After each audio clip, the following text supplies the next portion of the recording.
All right, ladies and gentlemen, welcome back. If you are just joining us, my name is Michael Caselli. I'm Director of Content at iGaming Business, and I'm going to be chairing today. If you were here earlier, you would have heard Nicola talk about some statistics on mobile usage in the UK, and you'll find that 72% of search was coming through mobile. This session welcomes you to a world where we are mobile first. You're already in the world of mobile first and have been for the last 5 or so years. So more than welcome to, you are stuck in it, like it or not. And your websites, as we found also from that survey, probably are not part of that world that everyone else is living in. And it's about time we change that. And to help that happen, I want to introduce Andor, who is going to speak about making sure you are ready for this mobile first universe. Ladies and gentlemen, a round of applause. So hi everybody, thanks for joining. I would like to start straight away with a short question. Who can tell me the name of that guy? Anyone? So this is Mark Davis. Mark Davis is the owner of the Oakland Raiders, which is actually my favorite American football club. And Mark Davis did something very special right at the beginning of the year. He hired a new head coach called John Gruden. And I said special because there are rumors that John Gruden is getting $100 million over the next 10 years. And during the press conference, actually Mark Davis sent a central sentence which expresses how he's feeling about the hiring of John Gruden. And he said, Raider Nation, this is a big effing deal. And actually I thought, well, that's quite a good sub-headline for this session, because I think that mobile first indexing is a big effing deal for Google. It is the first time that they need to swap over an entire index to something which is completely new. They have no experience with that, and that is definitely a massive challenge for them. And Galileo actually confirmed that some of the signals are more than 18 years old, and they need to figure out how they will react and work within the mobile search world. The good thing is, not everything will change. We still have these processes like indexing and crawling and whatever, but in the end, mobile first indexing is about Google preferring and organizing cross-device content. But let us go back for a minute and think about some statements which have already been made. So, mobile first indexing was introduced already in 2016. And after that, there has been some chatter actually, because maybe mobile first indexing is a bit confusing. And Paul Ha confirmed that nevertheless, there will be in the end just one index. Right? And he actually tried to calm down the discussion a bit by saying, well, actually not everything is changing. We are just crawling mobile pages instead of desktop pages. So actually this is just a switch of the user agent. And then we had some interesting information from the SMX Advanced in Seattle. So there was actually said that the mobile first indexing update is a global one, which actually makes sense when we think about the mobile-friendly update, and that Google may need up to 5 years till there will be an entire mobile first index. And then we have some actually maybe curious statements like this one. So where we get the information that they may move side by side or in batches actually, which is quite unusual and looking like a trial and error actually approach. But then there are some things actually we need to think about. For example, what happens if you just have a desktop page in a mobile first indexing world? So actually, regarding indexing, nothing will change. You will just be crawled by mobile user agent, and that's it. On the other hand, what is with all these nice hidden content elements, We have been punished for years by Google actually to hide content. Content has been devalued when it was actually hide with some functions. And now they need to figure out, and actually they need to make sure that this content will definitely be valued within the mobile first indexing world. And then there are some other things. Think about what happens actually if the content on your mobile page is different from the content on your desktop page, or internal linking, or everything else. Well, there is actually the clear statement that the best thing you can do is to ensure that you have the same content, the same internal links, the same structured data. Actually, everything needs to be the same on desktop and off mobile. The thing is, we are already in this transition area because we have seen over several times cases where, for example, an m.dot subdomain gains ranking within the desktop ranking world. And we even saw mobile m.dot subdomains within desktop site links. So Google is testing that heavily, guys. And what's actually curious about that is, who has received an introducing mail for the new Google Search console? Who got that mail? Once, twice, several hundred times? But they won't tell you that you have been switched to the mobile first index. So that's crazy, actually. But we need to keep that, right? But what is mobile anyway? Is it iPhone? Is it desks? Is it laptop? Whatever. So what we are talking about, which resolution is standard? The other thing, we have a lot of different actually experiences when it comes down to mobile search, right? We have these app installs in 3 and 6-pack, we have videos, images, whatever. And that sometimes we have results where you actually have no organic result anymore within the first view. And, for example, we already get answers while typing into the mobile Chrome. You don't need to push the button. You get the answers straight away. Think about it. And let us talk about something else. Let us talk about rendering. Because Google is obsessed to understand actually what you're doing on your page, right? So we should give them actually access to everything, CSS, JavaScript, and so on and so on and so on. And that makes sense because of the fact that, more than 90% are dealing with JavaScript anyway, right? And Google needs to understand that. And there is a discussion about all these nice and interesting new JavaScript frameworks, and Google needs to get into that, and they need to understand that. I'm not sure if you have heard about it. If not, then please have a look at this is a nice test from a colleague from Bartosz, because actually the discussion we already have is, can we trust the source code or not? Because what we may well see in the future within the source code is not that what you maybe see on your screen. And we from an SEO perspective need to deal with that, and we need to understand what's going on there. And Google do. And why I mentioned that is you need to specialize your teams. These things which are coming up there are so difficult in some ways that you need to make sure that you have someone who cares about all these topics.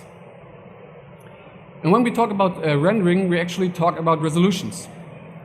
And I would like to ask one question. Who use the fetch and render tool within the Search console? Okay. Have you ever looked what actually resolution Google is using there? Because they just render with 1042 to 768. And that is actually quite small. And what we have seen, especially when it comes down to breakpoints within a responsive design, is that we fetched a desktop URL, but we got back a mobile view. Because the way the breakpoints has been set up has been quite changed. And in that way, we just saw on the screen, for example, the burger menu, we saw less content. And what in the end happened was that rankings have dropped. We have changed that back, and the rankings got back. So take care about the resolutions and the breakpoints of your responsive design. And keep in mind that Google is just rendering to 10,000 pixels. So what we have seen is that when we extend actually landing pages, Google can't fetch and render them till the end within the Search console. That can lead to ranking drops. It must not happen, but can. In this case, it has. We have switched back actually to the old landing page version, and the ranking got back. And remember that Google is rendering just with the Chrome 41, which is actually 3 years old. And then think about all these new JavaScript frameworks and so on and so on and so on. So this is still a thing which is highly in development. And as the fact that we all use a lot of actually different devices, we from an SEO perspective are in favor of a proper responsive design. But actually, what does it mean, a proper responsive design for us? First of course, you need to make sure that you serve the right content on the right screens, right? So that's actually a no-brainer. For us, a bit more important is the critical rendering path. So make sure that you optimize your responsive design in that way that the initial view is loaded really, really fast on a laptop, on an iPad, on an iPhone, wherever. Think about this first full paint and make sure that you may load things not in the first place, but just as you need it, right? So make sure that your website is fast. And keep, for example, keep your DOM ready and clean so that Google can actually work with that pretty easy. Because it is all about performance. And performance is user experience. And I'm pretty sure that you all are aware of this quote from a Nielsen report 2 years ago or so, where they said that, well, the user expects a page to be loaded in 2 seconds, and they may well leave after 3. Google is obsessed with speed. You may know these tests with the icons within the search results, but nevertheless, they are obsessed with speed, and it makes sense. And with no surprise, they actually confirmed that page speed will be a mobile ranking factor from July 18. But keep in mind that desktop keeps desktop. So Google won't won't mix actually the signals here, right? Anyways, there has been some confusion actually on the web, because there was a tweet from John Muller, and he actually said that, well, I do not understand why people are thinking that indexing could be actually related to speed. And then there was another response from Cindy Krum. Cindy Krum is an awesome SEO from the States when it comes to mobile search. And she wrote actually, so mobile speed impacts mobile search results, but not mobile first indexing. Desktop speed impacts desktop speech results, but not also mobile first indexing. Speed is not a prerequisite for being in the mobile first index. True, but nevertheless, speed matters. So be prepared and be aware of the fact that you need to deliver a fast website.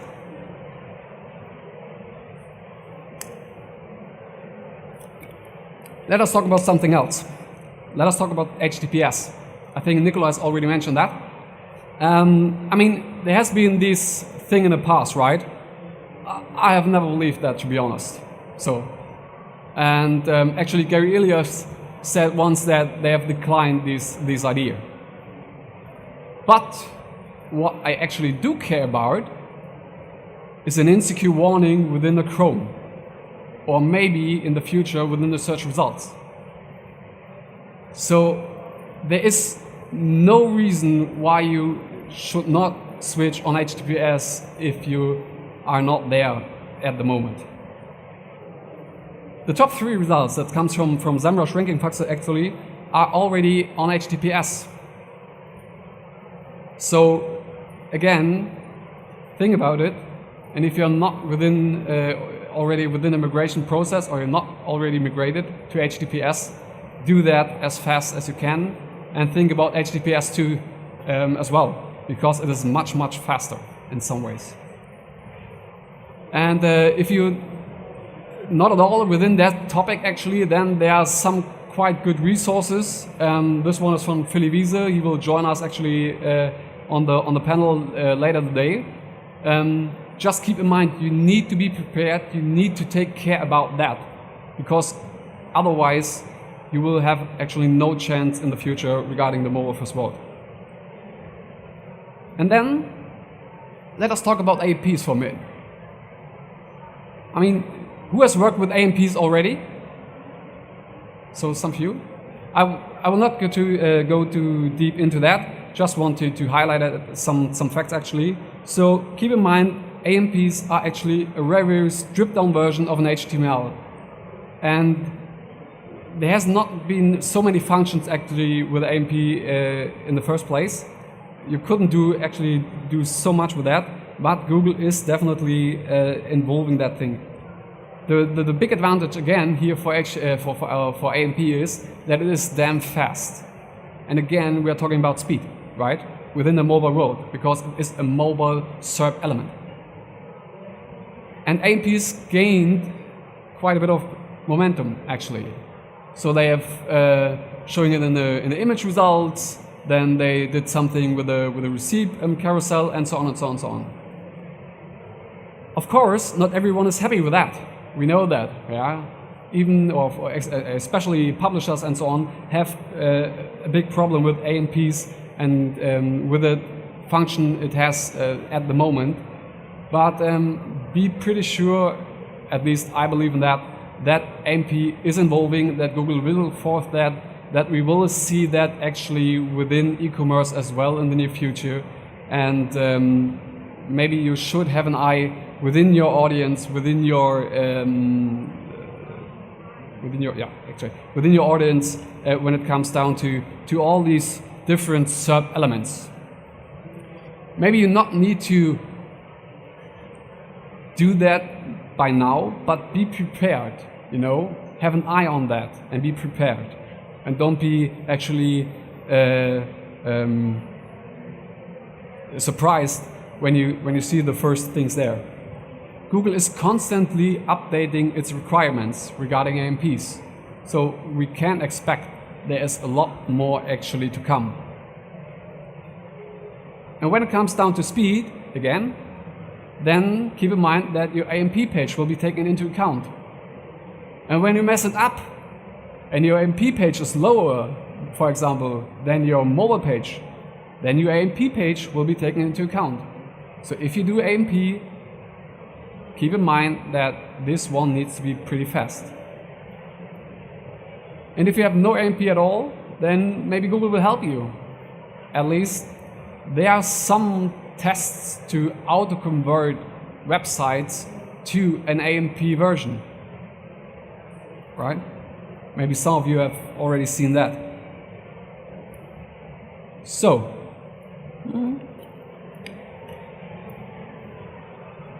let us talk about some tips for practice actually. I think one of the first and most important things you need to understand is what's actually a setup and does it work properly, right? We have different setups when it comes down to optimizing your website for the mobile search. Whatever you have, actually just be sure that it works properly. I'm in favor of responsive design, as already said. If you're on an Andor, maybe you should think about switching it. But nevertheless, whatever you use, make sure that it works. And have an eye on your actually keywords. Because within the mobile search or desktop and search, desktop and mobile, maybe there are slight differences, right? So maybe you need to adjust your mobile landing page a bit. And really make sure that your site is actually mobile friendly, because an responsive design, as I already have shown, is not the same as a mobile friendly version. There can be differences. So use, for example, the Chrome developer tool just to have a look at the breakpoints. Yeah? Check your breakpoints, check if everything is as expected. You can also run, if you have Lighthouse installed within your Chrome developer tool, then you can run an audit there. It is really interesting, and you should have that in mind. And if you need to actually test multiple URLs, then there's a cool tool from the guys from Merkle or from the States. It's technicalseo.com. There are a lot of tools actually. So if you have never heard that, visit that website. They are generators, validators for schemas, for a lot of cool things. Just give it a look. But there's also a mobile-friendly bulk tool. Make sure that you actually not prevent access by any interstitials when it comes down to mobile. Guys, we hate that, okay? It's not a good user experience. So I would really take care of... And who's checking his websites on a daily basis with a mobile phone? Who's doing that? Look, just 5. Do that. especially if you maybe are in a bigger company. Of course, you need to have a look at the Search Console data, but not only on the mobile usability, but maybe also on things like rich cards or whatever you're actually using, because of that is mobile.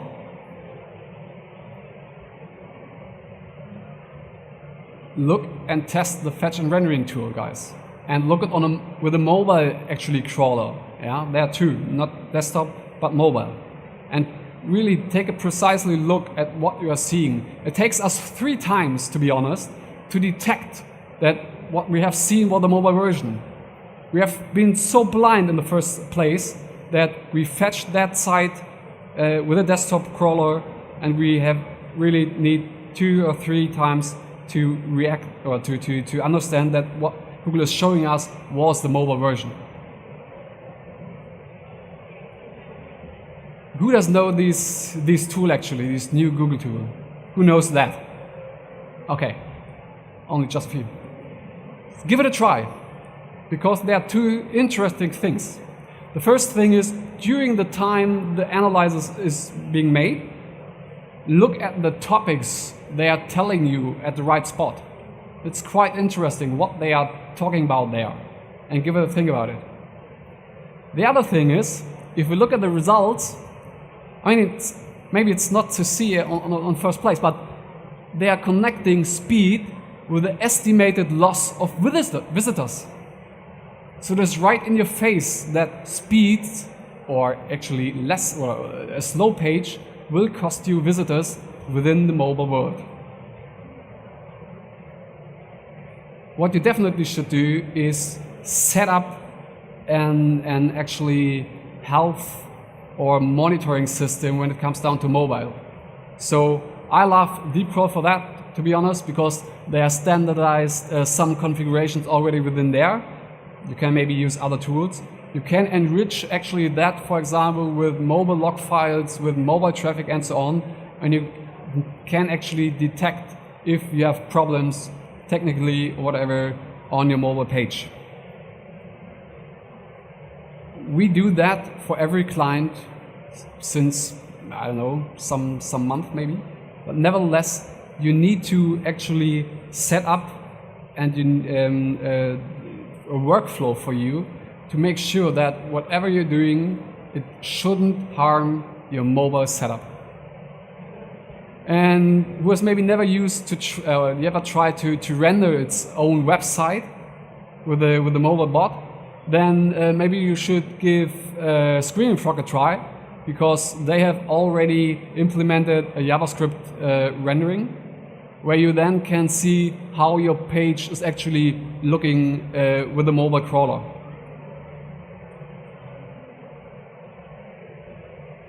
Next is, again, make sure that you really have the same content, internal linking, structured data and everything on your mobile web as well as on your desktop web.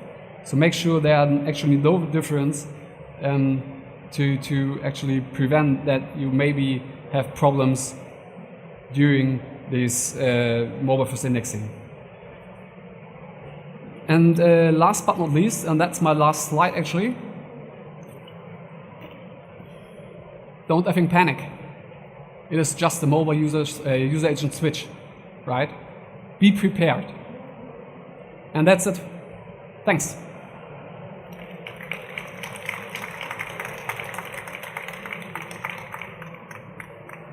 Would anyone like to ask some questions, Andor?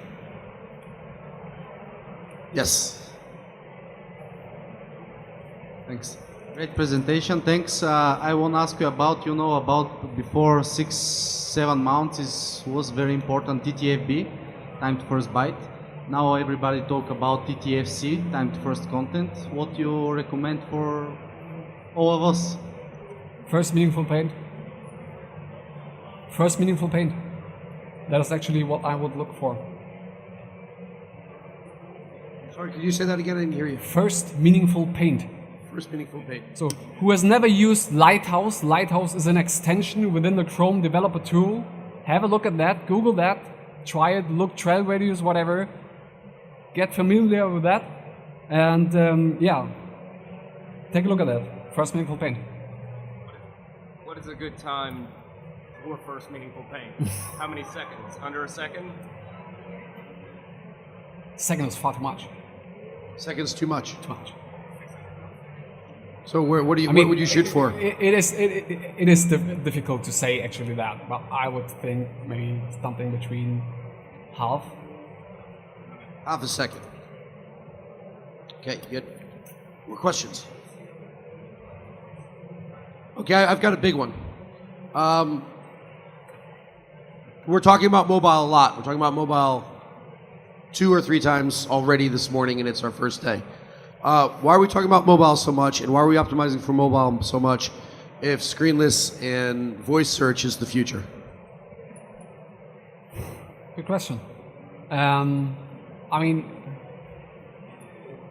even if voice search may be the future, I think that is something which is also mobile, because I look, and I think, good question, let me think about it.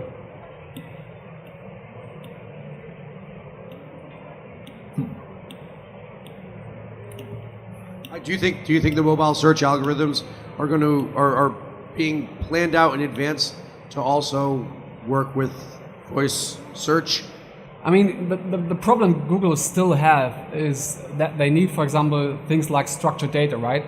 So they are a statement that they would love to get rid of that, but they definitely need to actually still our help to structure the web. And just only because we do the work to structure the web, actually they are able to build something like voice search. You know, they need these structured data for that. And if it is mobile or search or voice search in the end, I think it is more important that they all need these structured data. Do we have any final questions? Andor, thank you very much. A round of applause, please. Thanks.